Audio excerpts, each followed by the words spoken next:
You're listening to The Odd Couple with Lori Ross and Vikram Diol. Good day, everyone, and welcome to this week's episode of The Odd Couple. My name is Lori Ross, owner of Seven Stones Media, Seven Stones Publishing, and Seven Stones Radio. I usually do this show with my partner, Vikram Diol, but again, he is out in Europe having a good time this summer. So hello, Vikram. I hope you're having a great time. I know the hours didn't really mesh up, and there's a lot going on with who needs sleep and all this stuff and what we're doing. So I wanted to talk a little bit today about platforms. I had this great experience last year where I went to this writer's workshop for my publishing company, and I was listening to this big publishing company talk about how they take authors or how they select the people that they're going to work with. And the CEO of the company said to everybody in the audience that they only even look at people that have huge platforms already. And I thought, wow, I get it. I get that you only want to work with people that have these platforms because you are a business and you want to make sure that the partnership is successful. But what a blow to everybody in the audience here that are authors and publishers and they want to get started. And it was just it wasn't encouraging for all of us. It's like, it was just this huge mountain. How do you climb that mountain? How do you build this platform of thousands of people? And I thought to myself, I was like, I'm not going to be able to do this. I don't have a platform. I can't partner with these big people. This is ridiculous. Why do I even try? And then I had a realization, and I go back to the quote, the journey of 1,000 miles begins with one step. Every business started out with a small platform, right? Even Facebook back in 2007, I believe I read an article in Forbes magazine where they had 750 people at the beginning, which if you look at it now, it's this huge platform for everybody connecting and collaborating. And you have to start somewhere. You have to start with that first step. And so I took a look at my businesses, which were in the infant stages. They were really just kind of in vision form. I had taken the first steps and I had bought the name.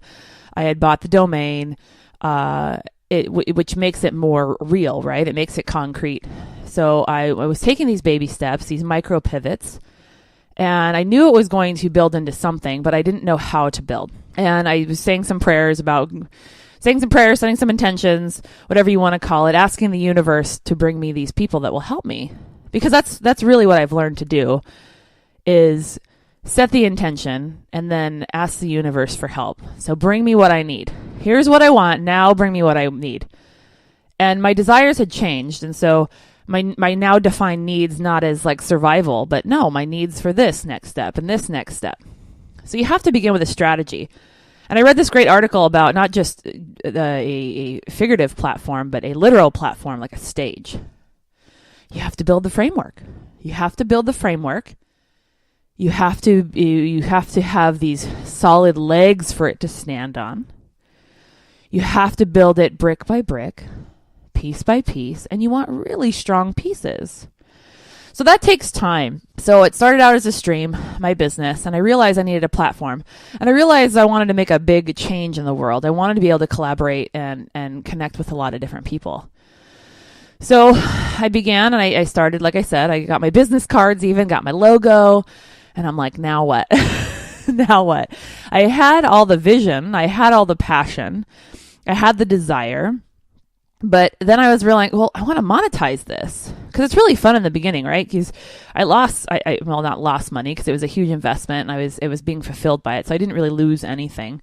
But I started doing publishing. I wrote my own book, and I realized that was actually one of the steps in building my platform. Now, I could have done it where I just wanted that one book to be representative of me, but really the book became a teacher.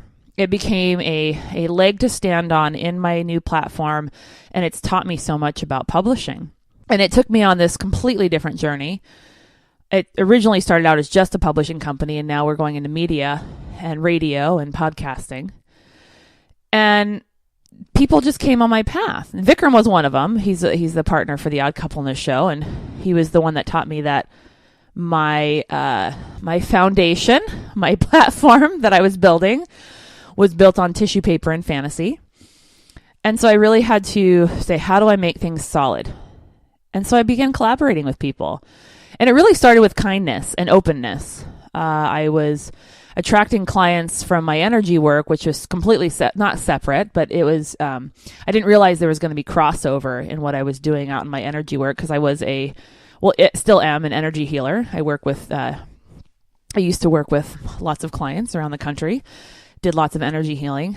It turns out these clients were going to be on my path at some point later down the road, and I had no idea.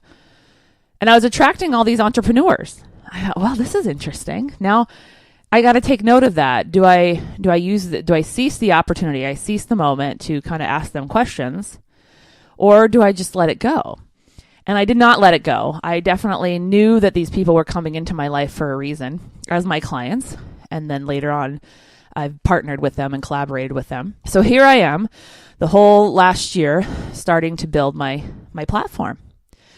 And I learned how to monetize. I finally got the vision how to monetize. How am I going to monetize this podcast? Because I love not just The Odd Couple. I actually run Seven Stones Radio. The Odd Couple is separate from what I do on another YouTube channel. And so I have all these other hosts that now pay me to use my platform. And I love the quote that I always go back to: rising tides lift all boats. Now think about that. I set my intention to create my stage, to create my platform. And I can just kind of see it when someone comes up from a concert and they're coming up through the ground, right? We're raising everybody at the same time. Now, I feel like when you set that intention to not only raise yourself, which you can do, which is totally fine, but I want to raise everybody around me.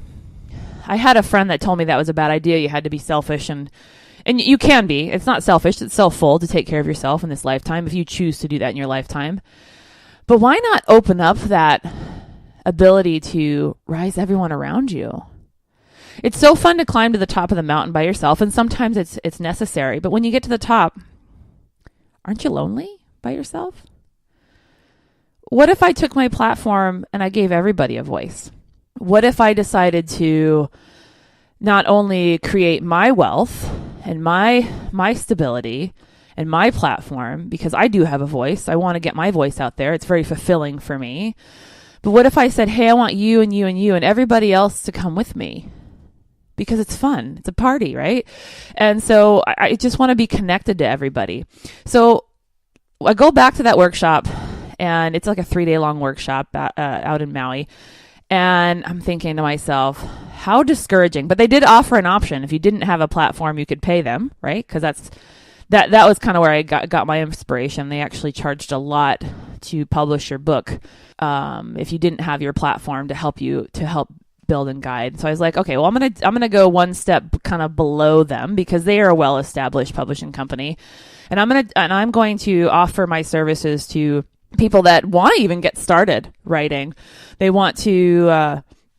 They don't even know which way to go, but they know that they have this passion. So you start with the passion, you start with the vision. And how do you make that concrete? Well, you take that first step. You grab your hammer and your nail, and you grab your piece of wood, and you're like, this is the first piece of my framework. Or if you look at a book, right, it's a solid shape, right? This is the first step in my framework. Now, a lot of authors, when they want to have a best-selling book, they'll actually really just focus on the book.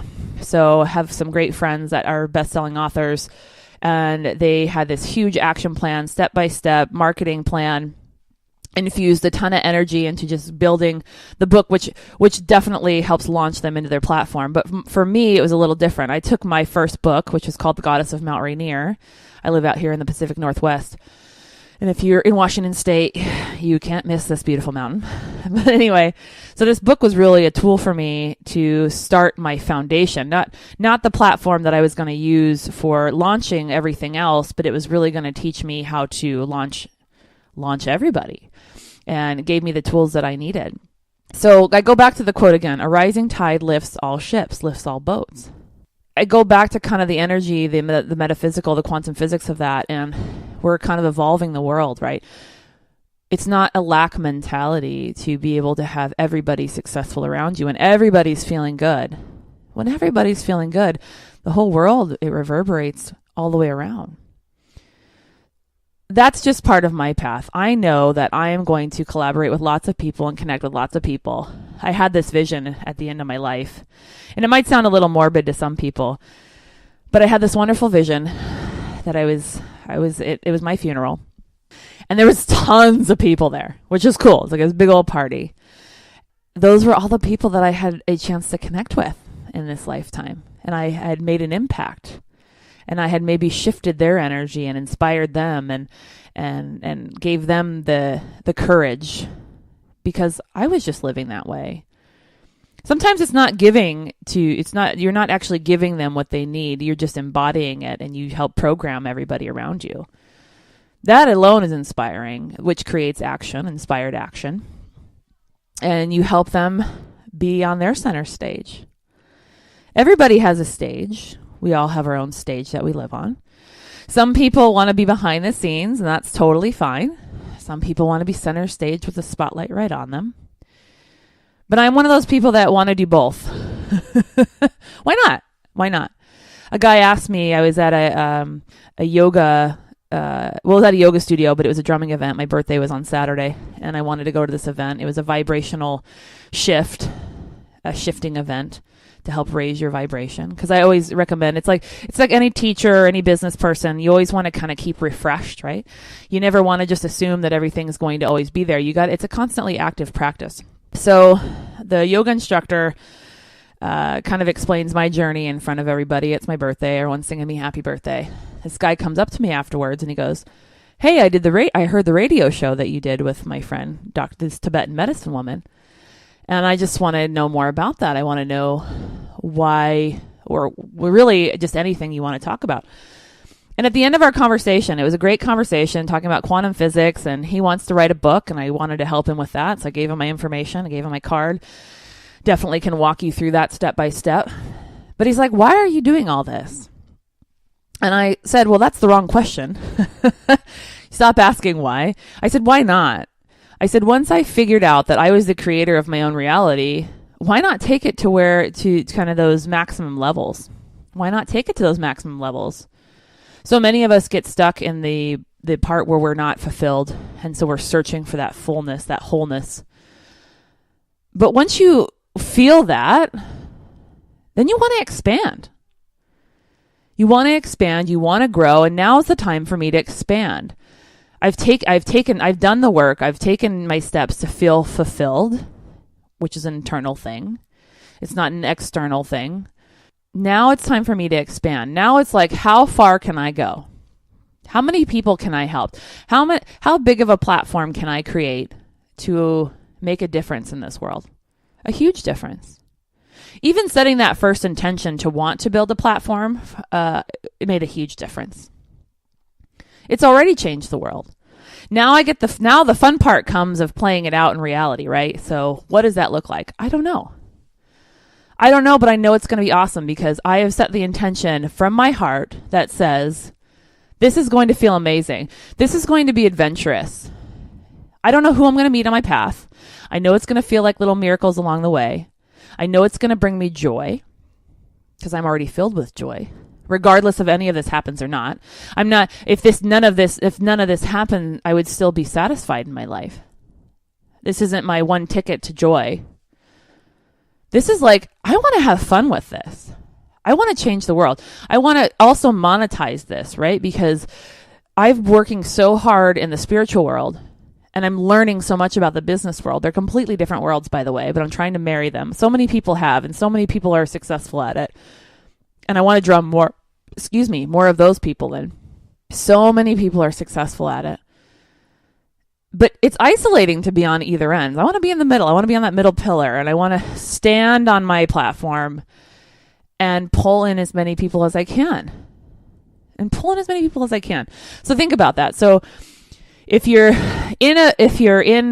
already have your business, if you want to start your business, if you are trying to just have the thought. It starts with that first step, that intention. And then you really want to collaborate with people. I feel like that's really important. I mean, a lot of people do it on their own, and that just sounds so isolating and lonely. And I do agree that sometimes you don't want to bring your ideas into reality until you have these safe people that are willing to nurture and support, right? You don't want to start building a platform with rusty nails or rotten wood or anything like that, or whatever your foundation's made of, brick, right? Brick by brick, we want to build it really strong to sustain itself for a really long time. This is your legacy. So depending on how strong you build your foundation, your platform, right? Your building blocks will define how long it's going to sustain itself. I get the image of the story of the three little pigs, and they all built their structures very differently, right? And I don't even know if they tell that story to kids anymore, but I know people my age will understand what I'm saying.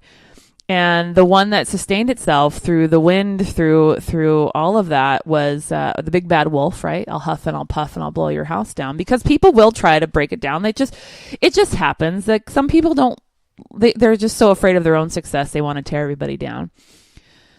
So why not build a platform that's strong? And I feel like that takes time. And it takes constant practice. It's really smart to align yourself with these people that already have platforms. I know the one of the best sellers out right now, the book is The Third Door.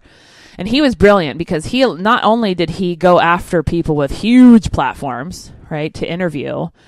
So it set him up for success for and he had his own inner vision. But if you look at all the people that he interviewed, I mean, come on, they had huge platforms. It had no place but to go up and rise and affect all these people. So The Third Door, I want to get that book. I need to get that book. So I'm going to keep this short because I'm solo and I'm just going to keep talking here. But your platform is an ecosystem. You want to keep it healthy. You want to keep it strong. You want to keep it growing. You want to keep it thriving. You want to keep it green and healthy and just ever expanding, because you're creating your universe, right? The universe is ever expanding. It's not set. It's still growing. So how will you create your universe? Oprah did a great job. She's not a follower. She just creates her own universe, right? These big names, these big leaders, they don't follow. They collaborate. They absolutely collaborate with people, because that's really important. But they create their own universe, and they stay true to their platform and their spotlight. So I encourage people to make your platform concrete today by taking that first step, collaborating with people, inviting those people in that have these big platforms that are in alignment with your vision. Now, remember, we don't want to, association is very important. So if your business is associated with some shady stuff, think about that. Think about what you want your business associated with. This is your baby.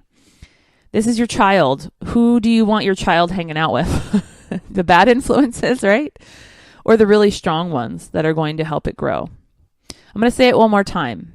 A rising tide lifts all boats. Build your platform strong. It's a strong ecosystem. It will grow. It will thrive. It'll take on a path that you had no idea it was going to. Directions you could not foresee. But you surrendered to it, and you allowed it to go where it needed to go, because once you build your platform, it becomes its own entity. It becomes its own life force. It becomes bigger than you. Yes, you are the heartbeat of this, but it becomes a community heartbeat. It becomes a community vision. It starts to work in ways that you could not foresee, because it's alive now. You infused it with life. You gave it life. You breathed into it.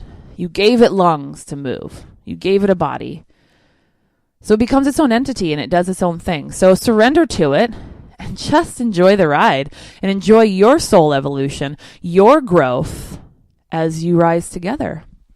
All right, everyone. It's a short show today, and I hope that you have a wonderful week, and I hope you've enjoyed this show. But blessings, everyone, and thanks for listening to The Odd Couple.